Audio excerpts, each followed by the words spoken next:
Olá, amados irmãos, sejam todos bem-vindos, né?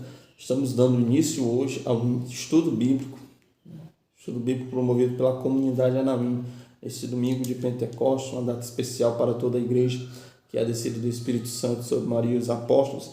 E nesse Pentecostes surgiu o desejo, né, de iniciar esse estudo bíblico pela comunidade Anaim através da sua página, das suas redes sociais.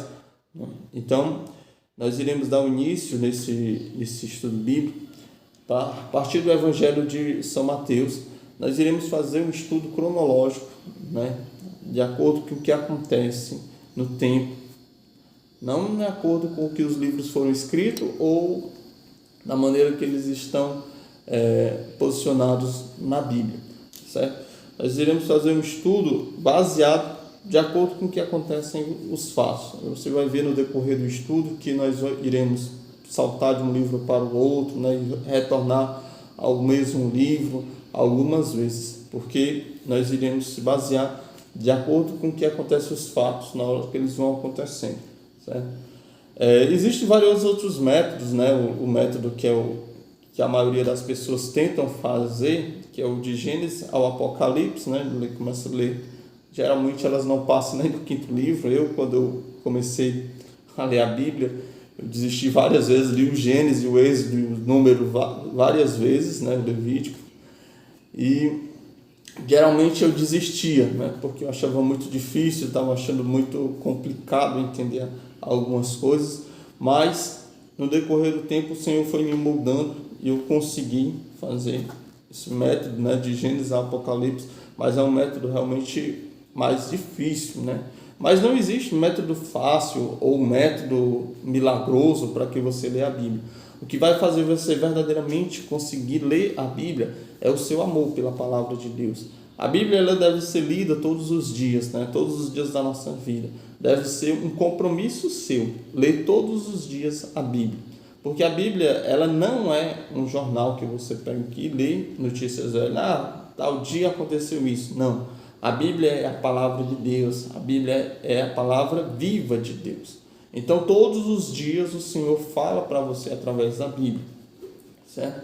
Até mesmo as mesmas passagens que você já leu várias vezes, Deus outra vez fala outra coisa para você através dessa leitura da Bíblia, certo? Então, nós iremos fazer aqui, por este método aqui da comunidade Anaim, para vocês deve estar aparecendo aí ao inverso, porque eu estou usando a câmera frontal, certo? Mas só de início de conversa, né? O que verdadeiramente vai fazer você ler a Bíblia é o seu amor por Deus. O amor não consiste em fazer aquilo que a gente quer, mas aquilo que o nosso amado nos chama a fazer, certo? Ah, não, mas eu só faço o que eu quero. Então isso não é amor, isso é um egoísmo, certo? Então nós vamos iniciar esse estudo, certo? É interessante nós já desde já sabemos que é necessário para um cristão ler a Bíblia todos os dias. Às vezes nós católicos nós não damos tanta atenção à Bíblia, né? Às vezes deixamos para lá, alguns só pegam a Bíblia só para tirar a poeira mesmo ali da estante, né, do rack, onde ela esteja, e pronto, e não pegam mais a Bíblia. Mas é interessantíssimo, olha, é importante, né? Não é interessante, mas importante que nós leiamos a Bíblia todos os dias, porque a Bíblia verdadeiramente é uma carta de amor para Deus, para nós, né?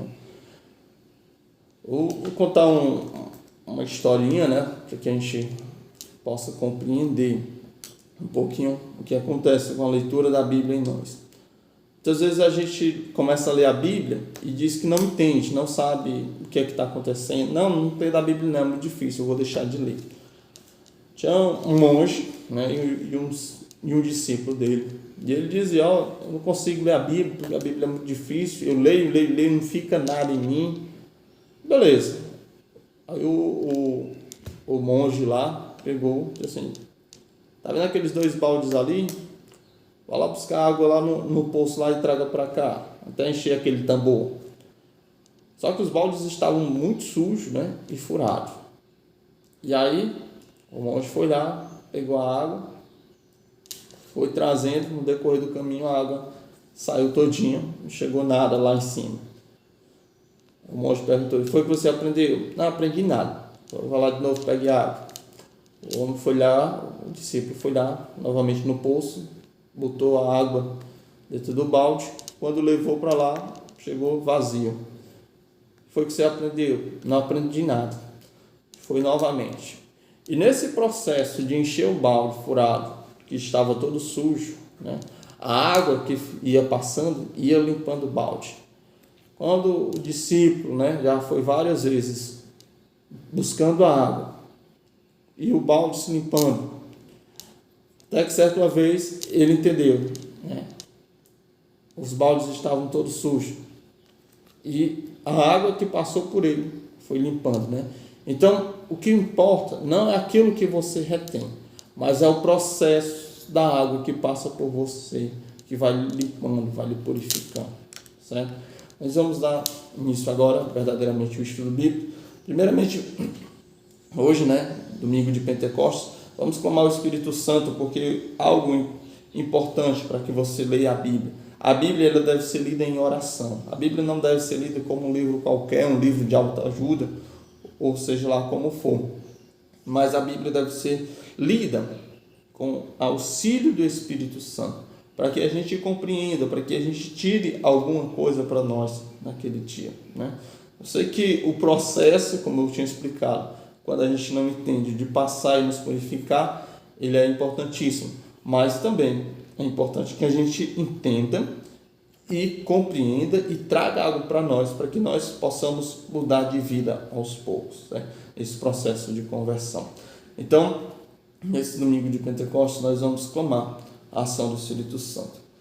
Pelo sinal da Santa Cruz, livrai-nos Deus, nosso Senhor, dos nossos inimigos, em nome do Pai, do Filho e do Espírito Santo. Amém. Vinde, Espírito Santo, enchei os corações de vossos fiéis e acendei neles o fogo do vosso amor. Enviai, Senhor, o vosso Espírito, e tudo será criado, e renovareis a face da terra. Oremos, ó Deus, que instruíste os corações de vossos fiéis com a luz do teu Espírito Santo. Fazei que apreciemos corretamente todas as coisas, segundo o mesmo Espírito, e gozemos sempre de suas consolações. Por Cristo, Senhor nosso. Amém.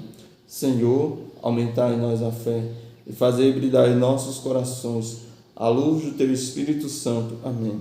Vem, Espírito Santo, ilumina a nossa mente, ilumina o nosso coração, para que possamos compreender a tua palavra, para que possamos entender aquilo que tu queres nos dizer.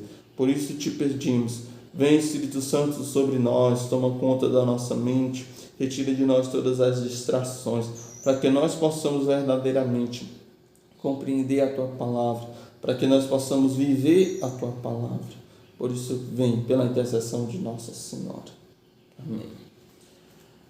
Primeiramente, né, pegue sua Bíblia aí, você pegue sua caneta. É importante também ter sempre uma caneta quando você for ler a Bíblia. Nós vamos fazer aqui primeiro a introdução do livro de São Mateus, para que a gente contextualize, né, para que a gente entenda um pouco aquilo que é o Evangelho, qual foi, onde foi que ele foi escrito, por que ele foi escrito, né, para que a gente contextualize, certo? O Evangelho atribuído a São Mateus foi escrito em língua hebraica por volta do ano 70. Seu Evangelho pode ser caracterizado como uma instrução narrativa sobre a vinda do reino dos céus. Este reino dos céus que deve estabelecer entre os homens a autoridade soberana de Deus como rei, por fim reconhecido, servido e amado. Havia sido preparado e anunciado pela antiga aliança. Também Mateus, escrevendo para uma comunidade de cristãos, vindo do judaísmo e talvez discutindo com os rabinos, aplica-se particularmente a mostrar o cumprimento das Escrituras na pessoa e na obra de Jesus. Cada passo de sua obra, ele se refere ao Antigo Testamento, para provar como a lei e os profetas são cumpridos, isto é, não somente realizados em suas expectativas, mas ainda levados a uma perfeição que os coroa e ultrapassa, né? São Mateus, quando escreveu o seu Evangelho, ele escreveu para uma comunidade que vinha do judaísmo, né? O judaísmo era a religião dos israelitas, né? Então, para que os judeus pudessem se convencer cada vez mais, São Mateus ele procurava sempre referências no Antigo Testamento para que as pessoas entendessem que Jesus verdadeiramente é o cumprimento das promessas, né? Para que os judeus, ao verem a vida de Jesus, já compreendessem que Jesus é o Messias, o prometido de Deus, né? Para Mateus, Jesus é o Filho de Deus e Emanuel, Deus conosco desde o início. No fim do Evangelho, Jesus, enquanto Filho do Homem, é dotado de toda a autoridade divina sobre o reino de Deus, tanto nos céus como na terra. O anúncio da vida do reino acarreta uma conduta humana, em que Mateus se exprime, sobretudo, pela busca da justiça e pela obediência à lei. A justiça, tema preferido de Mateus. Entre os evangelistas, Mateus se distingue também por seu interesse explícito pela igreja. Ele procura dar à comunidade dos fiéis princípios de condutas e chefes autorizados. Mateus não tem ilusões a respeito da igreja. Qualquer um pode fracassar, até Pedro. Os profetas podem dizer coisas falsas, né? Lá a gente vai ler em 7,15, a gente vai ver que os profetas podem dizer coisas falsas. Na igreja, santos e pecadores estão misturados até o último momento, né? Como a gente vai ver na colheita, né? Que o inimigo planta o joio no meio do trigo, né? Apesar de tudo isso, a igreja é enviada em missão ao mundo inteiro. Todo o evangelho é emoldurado pelo formulário, segundo o qual Deus está unido com seu povo por meio de Jesus. Os rejeitados pelo antigo Israel, unidos aos pagãos convertidos, tornam-se povo de Deus. Essa foi a introdução de São Mateus, para que a gente entenda. São Mateus escreveu justamente priorizando a igreja, né? Mas São Mateus ele não tem a ilusão que muitos querem ter, né? Se justificam. Não vou para a igreja porque lá só tem pecador, só tem hipócrita, né? Só tem gente ruim. São Mateus ele não tinha essa ilusão de que o cara estava na igreja, pronto, ia ser todo mundo santo. Não, ele sabia que todos podem falhar, até Pedro com a sua negação. O próprio Judas, que estava no seio da igreja, foi chamado por Jesus, e ele mostra também através das parábolas, né, do que foi plantado o trigo e veio o inimigo à noite e plantou o joio, e aí o Senhor disse que não arrancasse o joio, deixasse até o dia da colheita. Então, para que a gente entenda, né, que a igreja vai ter sempre os santos e os pecadores misturados, mas ela foi enviada por Deus. É isso que nós temos que tirar para nós, certo? Então, vamos lá à leitura do Evangelho propriamente dito. Pegue sua Bíblia, pegue sua caneta, para que você marque, né, para que você grife as partes que lhe chamaram mais atenção, aquilo que Deus lhe falou através da Bíblia, né? Nós vamos ler, estou lendo aqui pela Bíblia de Jerusalém, né? A minha versão é a Bíblia de Jerusalém. Talvez você tenha outra Bíblia e outra tradução, né? A Pastoral ou a Ave Maria ou outras, mas o Evangelho é o mesmo, vai ter algumas palavras diferentes, né? Mas não interferem, não alteram o resultado, né? Pois vamos lá. Evangelho segundo Mateus. O nascimento e a infância de Jesus é o tema, o subtema é a ascendência de Jesus. Livro da origem de Jesus Cristo, filho de Davi, filho de Abraão. Abraão, para que vocês, aqueles que ainda não leram o Antigo Testamento, Abraão foi a pessoa escolhida por Deus para que surgisse um povo separado por Deus. Na antiguidade existiam vários povos, e todos os povos eles adoravam outros deuses, adoravam vários deuses. Então Deus escolheu Abraão para que de Abraão saísse uma raça que adorasse ele verdadeiramente, e que foi daí que foi difundido a adoração a Deus. Nós só conhecemos Deus como Deus único por conta que Deus escolheu Abraão, e através de Abraão surgiram a sua descendência, né? Surgiram pessoas, um povo que adorou ao Senhor e difundiu o seu culto até que chegasse a nós, né? Então, os judeus, os muçulmanos e várias outras religiões acreditam em um só Deus. E essa fé em um só Deus veio a partir de Abraão. Porque até então Deus para os outros povos ele não era conhecido de fato, né? As pessoas procuravam a Deus em outras coisas, né? Na lua, no sol, nas estrelas, nos animais, mas o Deus verdadeiro eles não conheciam. E Deus se manifestou justamente a Abraão. Então Abraão é esse homem escolhido por Deus que gerou Israel, né? Israel até pouco tempo agora, esses dias, estava em conflito lá na faixa de Gaza, é o mesmo Israel, né? Então é Israel daquele tempo lá. Depois vamos lá. Abraão gerou Isaac, Isaac gerou Jacó, Jacó gerou Judá e seus irmãos. Judá gerou Farés, Zara e de Tamar. Farés gerou Esrom, Esrom gerou Arã, Arã gerou Aminadab, Aminadab gerou Nasson, Nasson gerou Salmão, Salmão gerou Boz, de Rabi, Boz gerou Jobed, de Ruth, Jobed gerou Jessé, Jessé gerou o rei Davi. Davi gerou Salomão, daquela que foi a mulher de Urias. Salomão gerou Roboão, Roboão gerou Abias, Abias gerou Asa, Asa gerou Josafá, Josafá gerou Jorão, Jorão gerou Uzias, Uzias gerou Joatã, Joatã gerou Acais, Acais gerou Ezequias, Ezequias gerou Manassés, Manassés gerou Amon, Amon gerou Josias, Josias gerou Jeconias e seus irmãos, por ocasião do exílio da Babilônia.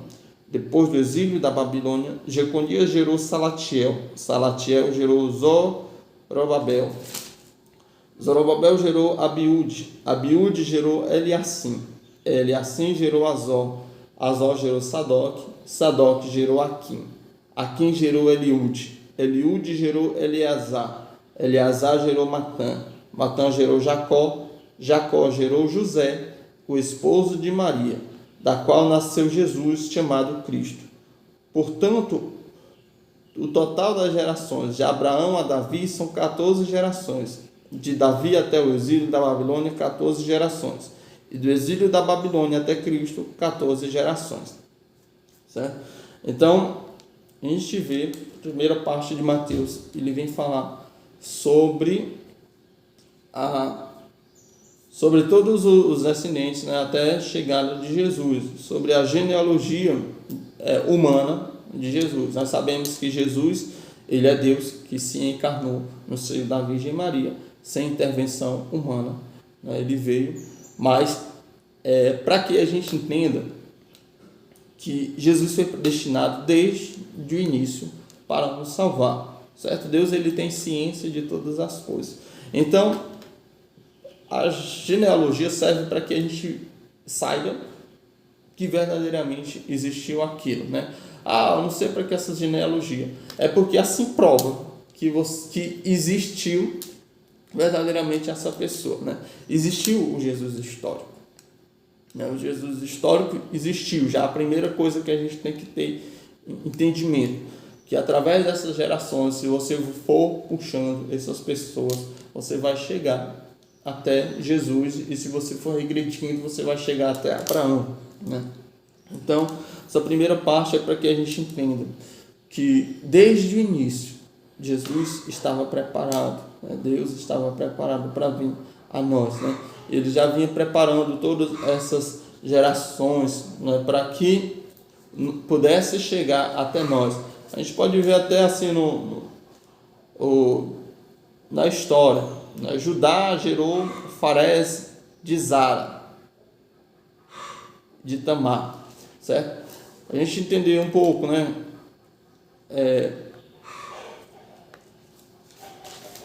Judá, ele tinha 3 filhos. Desses 3 filhos, ele deu em casamento a uma mulher, e o primeiro faleceu sem ter filhos. Na lei antiga, daquele tempo, se um homem morresse sem filhos, o seu irmão deveria casar com a viúva, e o filho do irmão seria do falecido, certo? Aí o outro irmão do que morreu se casou com a mulher, mas como ele sabia que o descendente não seria dele, seria do irmão, ele não queria ter filhos com ela. Acabou que ele veio a falecer também sem filhos. E Judá,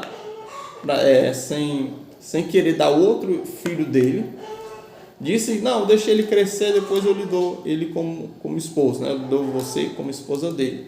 Mas não cumpriu a parte do trato, né? A mulher, ao ver que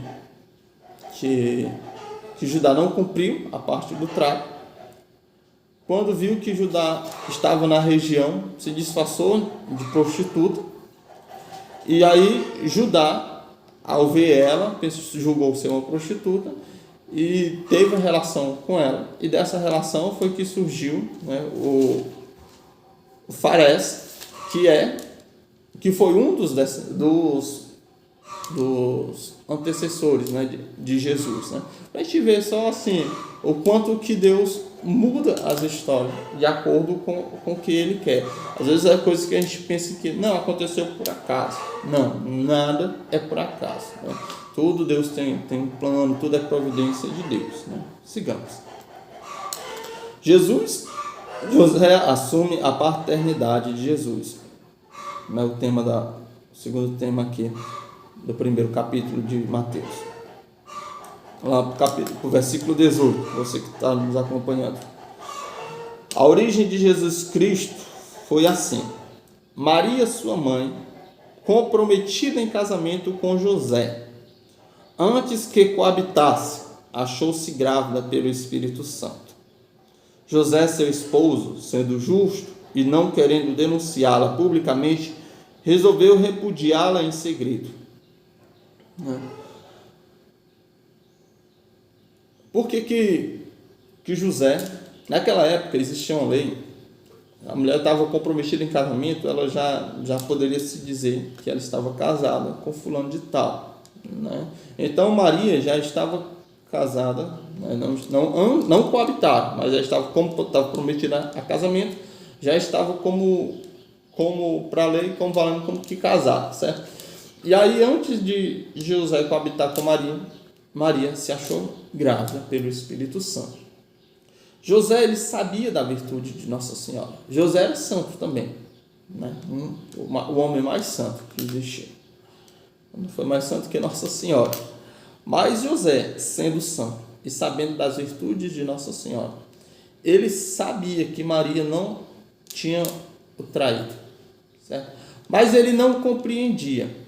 E a lei dizia que era para ele denunciar a Maria para que Maria fosse apedrejada. Ele teria que denunciar por conta da lei. Mas ele sabia que Maria não fez nada por conta das virtudes de Nossa Senhora. Então José, que era um homem justo, né, nem queria ir contra a lei e nem queria denunciar Maria, pois sabia que ela não teria feito nada de errado, né? Ele resolveu abandoná-la em segredo, né, repudiá-la, para que não pecasse, né, nem de um jeito nem de outro, né? Mas ele era justo e por isso, né, que ele fez isso, né? Ele resolveu repudiá-la em segredo, né? Não vou mais assumi-la por conta que ela está grávida, mas também não vou denunciá-la por conta que eu sei das virtudes dela. Porque José não compreendia aquele fato, né? Porque hoje, se acontecer isso, né, somos pecadores, né? Mas mesmo que nós fôssemos santos, talvez nós não compreenderíamos isso, né? Porque isso é fora da natureza, né? A gente compreende aquilo que é natural, aquilo que é fora da natureza nós não compreendemos. Sigamos. Versículo 20. Enquanto assim decidia, eis que o anjo do Senhor manifestou-se a ele em sonho, dizendo: José, filho de Davi, não temas receber Maria, tua mulher, pois o que nela foi gerado vem do Espírito Santo. Ela dará à luz a um filho, e tu o chamarás com o nome de Jesus, pois ele salvará o seu povo dos seus pecados. Que a gente já vê no versículo 21. Ela dará à luz a um filho, e tu o chamarás com o nome de Jesus, pois ele salvará o seu povo dos seus pecados. Jesus, ele veio desde o início já para nos salvar dos nossos pecados. Maria, que era virgem, né, que já estava na promessa lá de Isaías, dizendo que, daqui a pouco a gente vai ler a promessa que foi feita no livro de Isaías, que, como eu disse, São Mateus, ele pega muitas passagens do Antigo Testamento para que os judeus tivessem a convicção que Jesus verdadeiramente foi enviado, para salvar o seu povo. É o Cristo prometido desde o início. Versículo 22. Tudo isso aconteceu para que se cumprisse o que o Senhor havia dito pelo profeta. Eis que a virgem conceberá e dará à luz a um filho, e o chamarão com o nome de Emanuel, o que traduzido significa Deus está conosco. José, ao despertar do sono, agiu conforme o anjo lhe ordenara, e recebeu em casa sua mulher, mas não o conheceu até o dia que ela deu à luz a um filho, e ele o chamou com o nome de Jesus. Palavra da salvação, glória a vós, Senhor. Certo? Terminamos hoje o primeiro capítulo de São Mateus. E aí, o que a gente pode tirar para nós aqui? Que Deus estava prometido a nós desde o início, que a gente pode ver as gerações até chegar Jesus. Então Deus estava prometido para nos salvar, para vir à terra para nos salvar desde o início. Também podemos ver a justiça de José, como José era santo e não queria fazer algo que ele não compreendesse. Por essa não compreensão, ele preferiu a justiça, José, que era justo, que a gente possa também ser justo naquilo que a gente não compreender, que a gente simplesmente silencie. Às vezes acontecem situações conosco que nós não compreendemos e nós nos irritamos, nós murmuramos, nós fazemos alardes. Que nós, a exemplo de São José, que aquilo que a gente não compreenda, que a gente possa simplesmente silenciar, fazer as coisas em segredo. Deixe que Deus venha nos falar no momento certo. E aí a gente viu como o anjo, ele veio e apareceu a José através de um sonho. E nesse sonho ele revelou que Jesus seria aquele que salvaria o mundo, salvaria todos nós dos nossos pecados.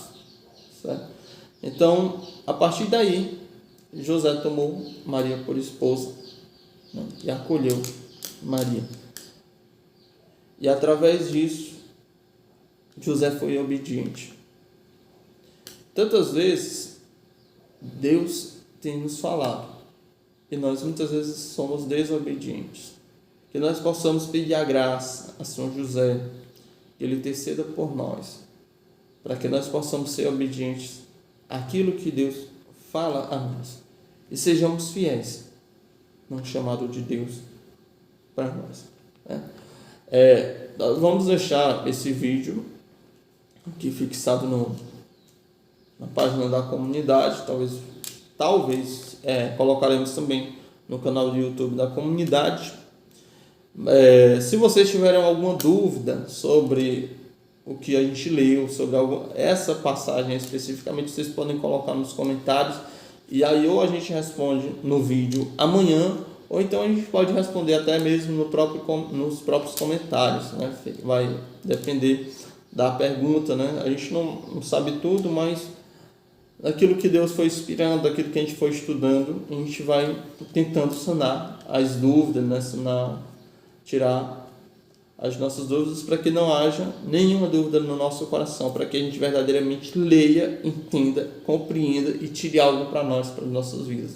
Então, obrigado a todos vocês que nos acompanharam nesse estudo bíblico. E lembre-se, a Bíblia era para ser lida todos os dias. Ela não é um livro que, terminei de ler a Bíblia, pronto, tchau Bíblia, nunca mais. Não. Você vai ver que você pode ler a Bíblia 1000 vezes, sempre ela falará algo de novo para você. Então, hoje nós encerramos esse primeiro dia de estudo bíblico. Então, que desça sobre nós, sobre nossas casas, a bênção de Deus, em nome do Pai, do Filho e do Espírito Santo. Amém. Boa solenidade de Pentecostes, que nós possamos, nesse dia, clamar que o Espírito Santo nos faça como fez nos apóstolos, que Porque o Pentecostes ele não foi só aquele momento, aquele grupo de oração, e aí o Espírito Santo desceu, e o pessoal começou a orar em línguas. Não foi só isso não. O Pentecostes ele foi verdadeiramente uma decisão de dar a sua vida por Jesus. Que hoje nós possamos, com a graça do Espírito Santo, nos decidirmos a isso, a amar Jesus do fundo do nosso coração, e, se necessário for, dar a nossa vida por Ele, certo? Principalmente nesse tempo que nós estamos passando, tempos de perseguição, tempos difíceis para nós, para a nossa igreja. Que nós possamos verdadeiramente clamar a graça do Espírito Santo para que possamos caminhar sempre em frente. Amém. Deus nos abençoe.